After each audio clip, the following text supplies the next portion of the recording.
ഗാന്ധി നയിക്കുന്ന ഭാരത് ജോഡോ യാത്രയ്ക്ക് മുന്നിൽ പ്രതിഷേധവുമായി യൂത്ത് കോൺഗ്രസ് മുൻ നേതാവ്. യാത്ര അസമിൽ പര്യടനം തുടരുന്നതിനിടെയാണ് യൂത്ത് കോൺഗ്രസ് മുൻ സംസ്ഥാന അധ്യക്ഷ അങ്കിത ദത്ത പ്രതിഷേധ ധർണ നടത്തിയത്. യൂത്ത് കോൺഗ്രസ് ദേശീയ അധ്യക്ഷനെതിരായ ലൈംഗിക അതിക്രമ പരാതിയിൽ നടപടിയില്ലാത്തതിനാണ് പ്രതിഷേധം. അതേസമയം ബി വി ശ്രീനിവാസനെതിരായ പരാതി സുപ്രീം കോടതിയുടെ പരിഗണനയിലാണെന്ന് ജയറാം രമേശ് പറഞ്ഞു. നോബൽ മാരിക്കാരൻ ചേരുന്നു വിവരങ്ങളുമായി. നോബൽ, നേരത്തെ തന്നെ പ്രതിരോധത്തിലാക്കിയതാണ് യൂത്ത് കോൺഗ്രസിനെ ഇത്തരത്തിൽ മുൻ സംസ്ഥാന അധ്യക്ഷയുടെ പരാതി. അതൊരു തുറന്ന പ്രതിഷേധത്തിലേക്ക് പോയി. പ്രത്യേകിച്ച് ന്യായ് യാത്രക്കിടെയൊക്കെ ഇത്തരത്തിൽ പ്രതിഷേധമുണ്ടാകുന്നു. എങ്ങനെയാണ് കോൺഗ്രസ് ഇതിനോട് പ്രതികരിക്കുന്നത്?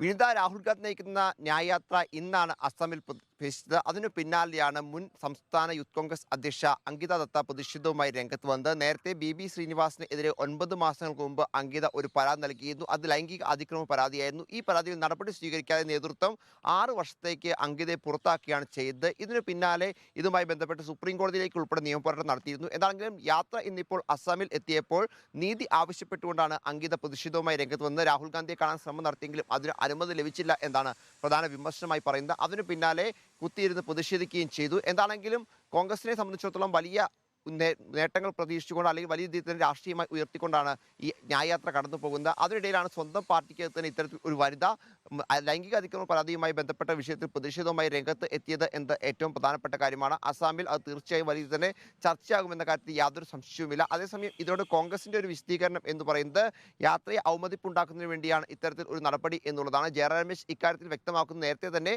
ഈ വിഷയം ചർച്ച ചെയ്യാൻ വേണ്ടി നേതാക്കളെ ഉൾപ്പെടെ വിളിച്ചതാണ്. അതായത് അങ്കിതയും ഒപ്പം ബി ശ്രീനിവാസനെയൊക്കെ വിളിപ്പിച്ചതാണ്. പക്ഷേ ഇതുമായി ബന്ധപ്പെട്ട പ്രശ്നങ്ങളിൽ അങ്കിത അസം മുഖ്യമന്ത്രി ഹിമന്ത ബിശ്വ ശർമ്മയുടെ സഹായം തേടി. അദ്ദേഹത്തിന് ഈ പ്രശ്നം ഒത്തുതീർപ്പാക്കാൻ യാതൊരു താല്പര്യവുമില്ലായിരുന്നു. അദ്ദേഹത്തിന്റെ ഒരു താല്പര്യപ്രകാരമാണ് അങ്കിത മുന്നോട്ട് പോയത്. അതുകൊണ്ട് തന്നെ ഇപ്പോൾ ഈ വിഷയം വിവരങ്ങൾ നൽകിയത്.